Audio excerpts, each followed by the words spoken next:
Not there yet. Okay, we know. Mm-hmm. Oh, God. Oh, my God, where did he go? Whether it's Mirror for sale. be amazed. Or your dog's being a jerk. There's a sub for that. Welcome to the front podcast of the internet. He's Willy writing checks his ass can't cash Mattson.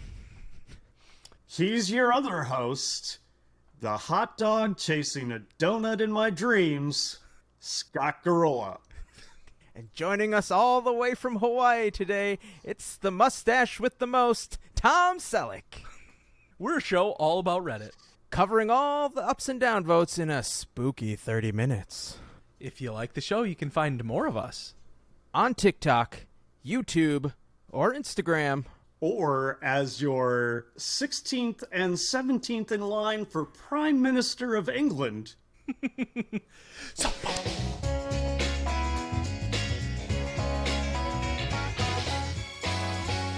So You look...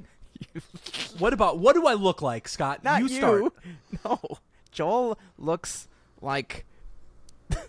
like Mario went on vacation. Like you went on a cruise. Like, is that a new game, Mario Cruise? That is a game, isn't it? That's a me. If you're just listening, Scott's a penis. I mean a wiener. I mean a hot dog. Scott's a hot dog. Yes. I am if Tom Cruise wasn't, but was also Say it. attractive, in shape. Tom Cruise handsome. wasn't in Scientology and had access to a lot more pizza. Now, I am showing some skin. Is that too much? No, I don't think it's enough. Do we like the skin? I think you should go full volleyball scene here. I mean, you're I missing didn't do my push-ups. you're missing the oil. Yeah. Like if you're gonna expose that much, you should at least have the decency to oil up. And there needs to be more dudes for you to just high five for no good reason. Son of a... Yeah. Joel, I love your costume. Mm-hmm. It's a... describe it for us in detail. I mean, clearly it is Thomas Magnum, P.I., the one of the greatest TV show detectives of all time, and like somehow one of the few people whose character was a complete mooch, but somehow made that cool. Can I borrow your car? Can I borrow your house? Can I borrow the helicopter? No, I don't have any money. And somehow he ended up with the ladies at the end. Like nobody worked it harder. He was a scrub before they were derided. I have a question for you, Joel, though. Like, Tom Selleck, classic with the stash, but he also had a fairly decent chest hair regimen. What are you rocking under that V-neck? You want to show the people on video what you got and compare? I do not. Okay. Joel that's is if fair. Tom Selleck grew up in the Midwest. Yeah. I'm right there with you, buddy. So anyway, I'm like Tom Selleck if he was shorter, paler, didn't have a deep voice, missing the charisma. Pretty much just take away all the good stuff and make him shorter and like exact twins. You're perfectly in line then to be the next prime minister of the UK. You've described it to a T. You're playing the Tom Selleck after. Like, there's the before Tom Selleck. Oh, you're saying I'm like Blue Bloods Yes. Tom Selleck. Now Right. he's just regular man on a cruise. Yeah. So anyway, Joel, can I say your last name? It's not hard to pronounce. Can you? I don't know if I've ever said it right. Go for it. I will correct if need be. Joel Vollmer. Yeah. And your Twitter handle is Finger Twitchings, Finger Twitchings, which I use for everything. Yeah. Yeah, so that's what you're known as on the internet. You and Willy both know me as Finger Twitchings. Yes. You're very humble, I think, Joel. Anytime I try to compliment you on some of your creative endeavors, you're like, no. So let me just take this opportunity publicly to give some thanks and to recognize you, and then I want to give you a platform here in a second. Yeah. I've known Joel now, since 2016. Sounds about right, yeah. And I quickly discovered that, and I'm not being superfluous when I say this, but you are the best just fluous artist I've ever had the opportunity to meet. If anybody is looking for somebody with incredible talent for inspiration, you should go to his Instagram and look at your amazing artwork. I'm going to link it in the show notes. Okay, you can do that. Yeah. Joel. Yeah. Can you leave some of the clothes on? That's for the after show. Yeah, that's for our OnlyFans. We're saving that for the end. Oh no, I'm on a different service, Scott. I'm on Only Know, where people pay money to get me to keep clothes on. I think you are also an amazing artist. However, I have met more people than Willy, so there are a few people. Yeah, you're not top. I know a couple people. I just wanted to, make sure your ego didn't get too big. Your head still fits in the frame for the whole show. I Scott, appreciate you're a real that. dick over here. Being a real wiener on this side of the camera. I've got some stories. Willy, you've got some stories. First thing we were going to talk about, Joel, as an artist, have you been paying attention to any of this new AI-generated art that has been going around the internet? And what are your thoughts? Okay, so we're starting out light. Yeah. Okay, we're just going to ease into it. Oh, is this a controversial subject amongst the artists community? I know that the Twitter art community is very much a buzz, and anybody who's like, I don't know, I think it's kind of cool, is like, fuck you.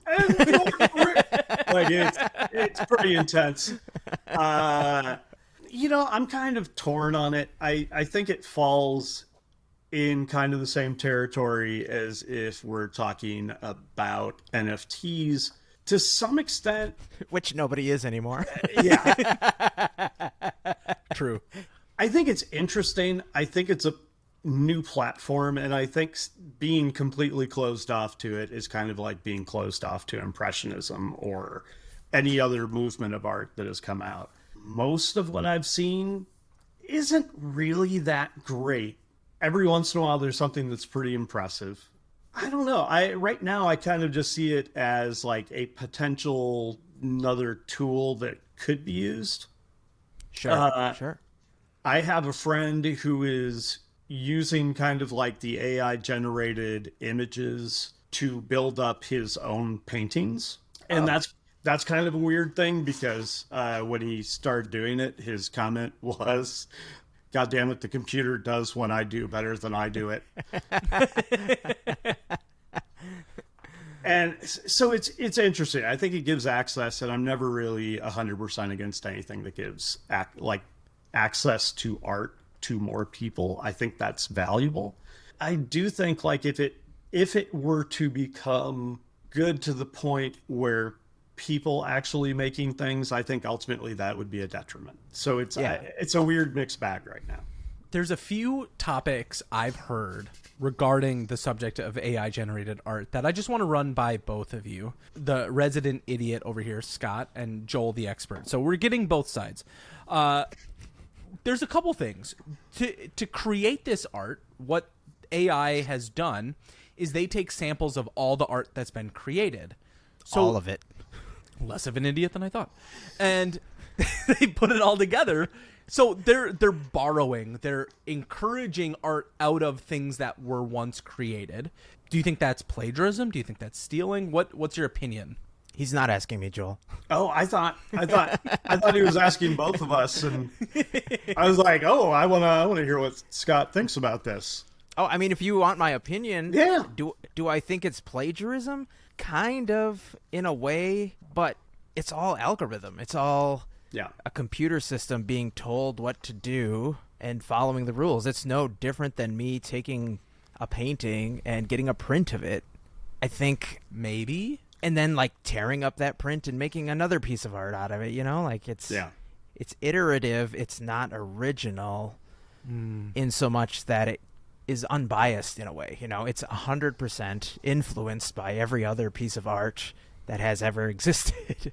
I mean, I kind of feel like, don't we all? I mean, anybody who draws or paints is looking up reference material. We're all influenced by the stuff we see and the things that we like. And I still draw people that look like they could have been like Ed Roth drawings back in the day. I love his art. Yeah, it's great. And it was a big part of my childhood. And to this day, I'll draw somebody and like, I don't always see it. And somebody will be like, oh, that reminds me of Ed Roth. And I'm like, oh, thank you. Oh. Like, I always feel really flattered by that because I'm like, yeah, I think he's really cool. And like, nobody really does stuff like he does. Joel, can we commission you to draw some Ratfink versions of us? We've just delegated Joel to do more artwork of us. Great. Oh gosh. Oh gosh. I got in so much trouble for the first one.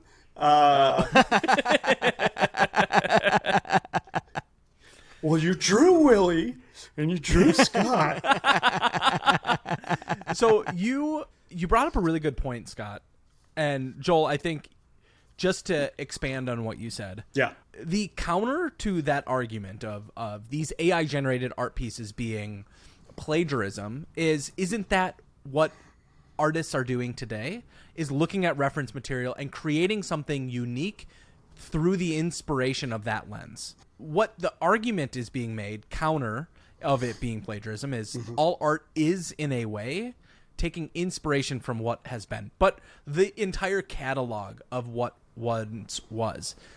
The interesting next question is we have the capability of creating something that has never been. A new art form, a new category, a new design aesthetic. Shuffling a deck of cards. And AI isn't there yet, but what happens when it is? Is that the moment where it takes over what we do? And could it could AI ever create something from nothing in that way? I guess we'll find out. It begs the question on what AI's purpose is going to be, because if somebody, really hates artists, the moochers of society, why don't you get off the couch and go get a real job, you hippie? If their whole purpose of creating this was to take over the jobs from artists, well, they're already gone. Yeah, I mean, it's not like art is paying out buku bucks. Artists and the people that just create like paintings and drawings and what might be considered traditional art by most standards, like nobody's saying go to school and get that job because it's going to pay you so handsomely you'll be world renowned. One of the best artists in the world, nobody even knows who they are. Banksy has been creating simple art pieces, and he's not even like the best artist. He uses stencils and spray paint. Anybody can do that, but literally nobody knows who he is. Yeah. And that's kind of the mystery. So you almost have to do something else, kind of like anybody. You just have to be a little bit extra to get noticed and get rich. And who knows if they even are. I'm sure their paintings have been sold, but we don't know what they do with their finances. Can you think of another artist who's alive today that is just like buku rich that isn't commercially paid? I bet James Jean is doing delightfully well. What would we know his art from? So James Jean does a lot of stuff. He's kind of the point where, for the most part, I think he does his own, just whatever the hell he wants to at this point. But DC had a comic book for a while called Fables, and he did a ton of the comic covers for that. And so he was very popular as a cover artist for a while. Right, but that's commercial. He was doing commercial illustration before that for a bit, but at this point, he's pretty much making whatever he wants to and putting it in galleries and selling books and earrings and jewelry made off of like his stuff, which is kind of surreal, but I mean, it's all beautiful. I think the unfortunate reality of artwork now is you either are in that top 1% where you are sought after by the elites and you're making bank, right? You're going to live off of that forever. The bad guys from Halo? Sure. Yeah, exactly them. Or you die and then your art gets seen, then it starts making money. That's kind of the reality, unfortunately, That's of it. art. It's either or. It's either or. There's nothing in between. Well, speaking of people who want to get paid for things that they've been making their entire lives, Mothers, have you guys teachers. heard? Have you? Yeah, I mean, yeah. But nope, I'm actually talking about more artists again. Oh, okay. Because this week in technology, Blink 182 tickets are so expensive because Ticketmaster is a disastrous monopoly, and now everyone pays ticket broker prices, or why you are not getting an inexpensive ticket to a popular concert ever again. Have you been seeing the I'm not, when I say floor prices, I mean like the bottom of the barrel prices that you would pay to get into a show? I heard about this, but I didn't see the specific prices. I didn't see it either, but I was hearing, and Willie, you can fact check for me, $500 minimum just to get in the door. So according to Vice, it says fans are furious at Ticketmaster, the band, and society in general over the astronomical ticket prices in the band's reunion tour. Billboard has cited ticket prices as high as $600 in some cities, and I'm assuming that's entry-level ticket prices. It's probably just general admission for a lot of this. We're seeing things like June 17th of 2023 in LA, general admission floor tickets being $250. Okay, well, that's not Don't as say that's extravagant. reasonable. No, Don't- it's not reasonable for Blink 182. I mean, maybe for their older stuff. Yeah. Have either of you heard the new song? Because it's like, Yeah, it's a bit cringy. It's mid. It's It's mid, as all the kids are saying. I'm waiting to judge, like to hear the rest of the album, but that song was like, that is your big comeback song? Really?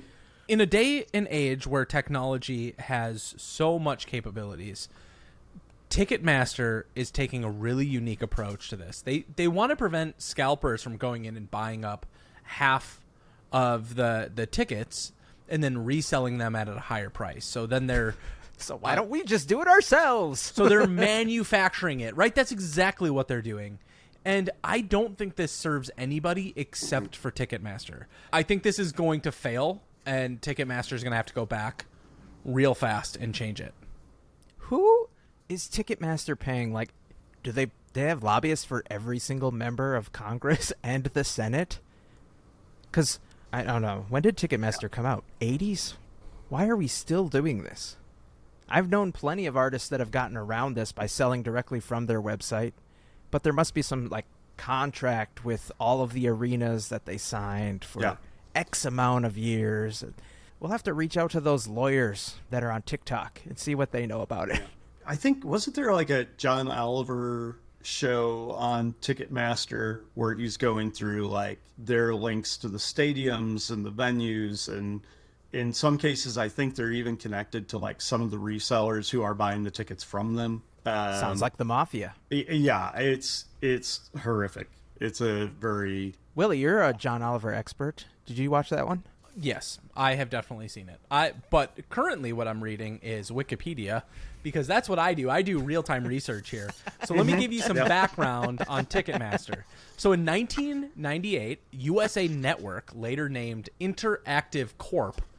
That doesn't sound like a Tron movie. sounds like a necrophiliac. And that. So they purchased the major stake in Ticketmaster. That same year, the company merged with CitySearch. That's not the important stuff here. It says in September 2006, Ticketmaster's president, Sean Moriarty. Jesus, it gets worse. Oh my God. What are we working with here, guys? They told NPR that Ticketmaster had lobbied several states to enact laws that would limit ticket sale resale to authorized companies. Economists worried that these laws would harm competition, but Moriarty expressed the need to reduce corrupt scalpers and counterfeit tickets. So you know what they've done? They took it under their own wing. We just need to make them so expensive that no scalper would ever dream of buying them. I think the artists get hurt the most, though. If Ticketmaster does this and they hold all of these seats at certain prices, all these artists are making all their money on the road. They make their money on the tours. I'm sure they get a percentage of the ticket sales. If you can't afford to go to the show, which, heck, everything is so expensive now, people can't afford to do normal things. This would be an extravagance for a lot of people. I'm not paying $200 to go to any concert these days. No. For Blink, who's been gone for, I don't know, a decade or more, like they're kind of hedging their bets that all of their old fans want to see them again. I went and saw Blink when in their heyday. They were amazing. I don't need to see them ever again. Especially if they're going to come out with this drivel that we call their latest single. Mm-hmm. But I do have a question. Yeah. Okay. Is there an artist, if they made a comeback today, that you would pay $200 to $500 for? Oh, that's a good question. We'll just go D&D rules, rolled a nat 20, had our necromancer raise this band from the dead to play one last show. Tickets are $500. Who are you going to see? All right, if that's the deal, one last show, I'm going to see Linkin Park. Wow. I mean, that would be an amazing show. I wish I had gone and seen them. I'm kind of torn. I think if it was bring them back from the dead. Yeah. Remember, Joel, in the end, it doesn't really matter. Damn it. I think it would be... I think for me, it would be, there are a couple. Led Zeppelin would be up there. Like, I would love to see Led Zeppelin live. That would be amazing. If they were still alive, like not brought back from the dead, just they've been secretly alive the whole time, and like Elvis made a comeback tour, I would drop the money for that. Like that, just to be like Bigfoot in concert. Right. Like, I'm assuming if we were to put a poll on social, everybody would be like, the Beatles. I would put the Beatles up there. Yeah. I mean, they were giants. For me, personally, it would probably be Nirvana. Yeah. Nirvana in its heyday. Because I only got to know their music the year after he passed away. Yeah. Or like the Beastie Boys would be a hell of a show to go to. Ooh, yeah. Is Coolio too soon to say? Oh, God. No, I mean, you had a chance, Willie. Can we talk about another artist that recently is making waves? Taylor Swift put out a new album this week. Did either of you listen to her new music? I have not listened to it yet, but I probably will. I mean, the last one was really good. Really? Yeah. The one where she's playing an acoustic guitar in the woods? Yeah. It was a really good album. There are a lot of good songs on that. Okay. And just out of curiosity, how long do the footballs last? 3.5 hours, depending on overtime. And how many of them are there? Tonight? I mean, I don't know. Most of them. Oh, okay. Most of them were tonight. Joel, if you're wondering, I last about 5 minutes. Well, you're lucky to last 2, and you know it. That's twice as long as I expected. There are 4 foots and 2 balls. I listened to this entire album, and I'm going to tell you that... Oh, how do I put this? Tell me if it goes back to traditional Poppy Taylor, because I've been missing her. Dang it. No, traditional Poppy Taylor is gone. This is like an ethereal, whimsical, very soft... alternative type of album. Okay. It is lyric heavy. I think the vast majority of the internet today is obsessed with this because they're digging into subtext in songs. So they're finding with these her, little it's a given, right? And my problem with the album is, and I suck at anything with music theory, but there's nothing unique about each one of the songs. They're all in my mind, they're all forgettable. Like, you go from one to the next and they all kind of have the same, like, she sounds the same. I know it's an artist and that's just what they do. That's their voice, it's their sound. But it's this generic, like, pitch tonality to every one of the songs. There isn't like a catchy beat. We were talking about it at work today. No bangers. No banger album? Wow. While it's a good album, the songs are not bad. They're just objectively good. They're just a little boring. You feel like she was mailing it in? I don't think so. I think she's making... It's the audio version of a photograph that you took in 2022 on a modern camera, added film grain to it, and had some hipster smoking a cigarette. Like, it's all generic. It's a generic view of what you want your life to be. That is the music that was put in front of you.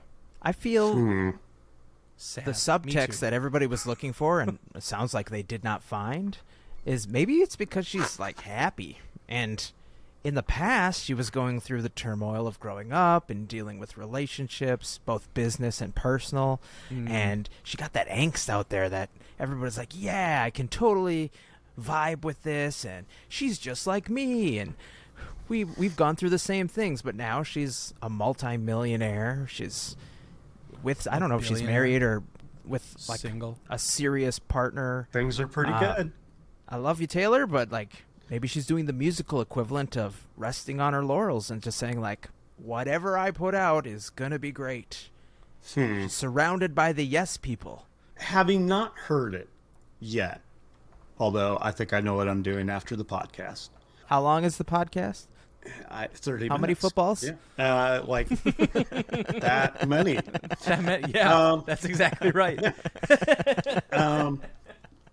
I would say one, if she needs more of that personal angst, I would be willing to date her for an extended period of time so she could build up so much disappointment and just harsh feelings. I would dive on that grenade for her and her art. One. It's very, very noble of you, Joel. I think it would be called JV. Yep, that would be the name of the album, JV. Yep. So I'm up for it. You know, if she needs that, I'm here. I wanna help. But I think there's something about like, also she's getting older, and musicians tend to mellow out a bit as the years pass.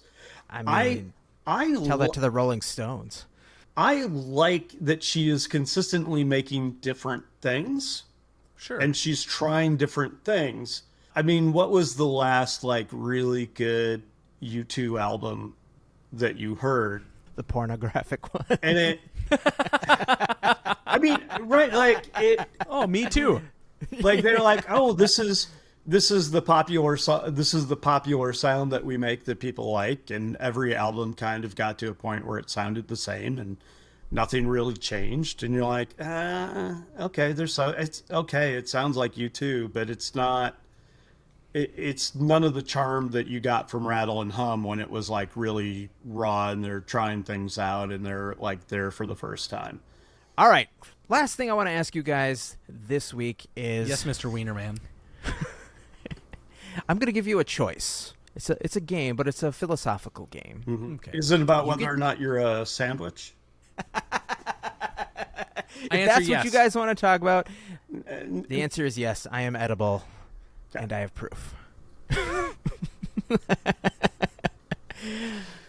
There is, in my hand, even though it's attached to a wiener, don't worry, it's clean. I have 4 pills. My hand has been attached to a wiener this whole show. Thank you, Joel. No, thank you. I mean, this is Willy and Joel. Willy and Joel are in the same room. Free. It's wonderful. Willy and Joel are in the same room. We made through the power of magic. I have a red pill, a green pill, a yellow pill, and a blue pill. Okay. And I need your honest answer on which pill you would take. The red pill is to be rich. The green pill is to read minds. The yellow pill is infinite luck. And the blue pill adds 5 inches. Oh. Which one you gobbling down, boys? Wait, who's it adding 5 inches to? Pick one. Pick one. Luck. Pick one. Luck. You're going with infinite luck. Give me those lucky charms, man. You would instantly have all of those things and be able to pay for inches. Right. And we all know. You don't need to gamble if you're already rich. Yeah, but and if I can be richer than that. If you're already rich, you can buy 5 inches. You can buy more. And his name is Chad. Clarifying question. Is all of the infinite luck going to be good? Yeah. Yeah, good luck. Okay, infinite good luck. Now, like, you have infinite luck. But it's also bad. Flip a coin. Yeah. Some of it'll be good, some of it'll be bad. I'm torn between the money and the luck. The money is a known quantity, and there are a lot of things that money solves. But damn, luck is that's an attractive pick. You know, because it's our spooky episode. If you want me to go monkey's paw, congratulations, you're rich. Bad news is there's a revolution, and the theme is eat the rich. Yeah. You're 5 inches shorter. Yeah. You gained 5 inches in cancerous tumor growth. Oh my God. It's got to be luck though, you guys, because Yeah, I think it's got to be luck. Like you walk into a gas station, you buy a single Powerball when it's $1 billion and you win it. Right. You can walk through traffic. You're never late if you wanted to take public transit. Somebody tries to shoot you, they miss every single time. I think this is good. I don't know if that's how it play out though. Like it also could just be like that you find $10 in your pocket that you forgot was in your pocket. Like it could be much smaller things that are just lucky, happy moments spread throughout your day, which still, like, you might not get the giant payoff, but you know, it'd still be kind of nice to go through the day with, like, can you imagine going to work and every single person you have to work with throughout the day just happens to be like this person that you have a delightful conversation with and everything goes well? I think You could what just be Joel like- is saying, Scott, is that because you have infinite good luck, it doesn't matter about wealth, it doesn't matter about inches. Everything goes your way. The quality of life is just increased. And what I do want to say is now is a perfect time for Joel to talk about the thing that is most important to him and one of the reasons that you want to use this platform. Can you talk about Extra Life? Coming up first weekend of November, which I believe is the 4th, 5th, and 6th, is Extra Life Weekend. Extra Life is a charity organization that allows people to basically game marathon in order to raise funds to help sick children. They're part of the Children's Miracle Network. And so wherever you are, if you're signed up to be one of the people bringing in donations, all that money goes to your local Children's Miracle Network hospital. I'm part of a team called Known World United, and we will, I think this is the 5th or 6th year that we've been doing this. Last year, I think we raised over $14,000 for Gillette Children's Hospital in St. Paul. Our goal for this year is $20,022. I set my goal for $2,022. I'm a ways off of that target right now. You could help by clicking donate. We will be streaming on Twitch at Twitch/Known World United, I think. We'll put everything into our show notes. And No I worries. think Antagonist Relations is the other. There's like 2 or 3 channels that we're using. And you could do things like we're going to be playing a lot of Dungeons & Dragons role-playing games, tabletop type things. In our weekly D&D game, Drakewind Falls, earlier on, my character may have ripped somebody's arms off, and it became a whole thing. And some of the viewers tune in every week and go like, have you ripped off an arm yet? And so the last time we played, I said, you know, if you don't donate money, I'll do my best to rip an arm off. If you donate to my campaign, I will create and play a D&D character specifically made to be useless at everything except ripping off arms. I will post the artwork for it, and I will play the hell out of it. So we're just doing the best we can to raise money there. And again, it's sick kids. How do you go wrong with that? That's super awesome. We will promote that through the big weekend, so we'll probably do it on our next show too, just because that timing will come out around there. Thank you, Joel. Thank you so much for hanging out with us My today. pleasure. It's fun. It was awesome getting to talk with you. You're more than welcome back on the show Anytime. if you want to come back. Yeah. And It's a hoot. Yeah. But we just really appreciate you taking the time to be with us today. Yeah, loved it. Thanks for having me.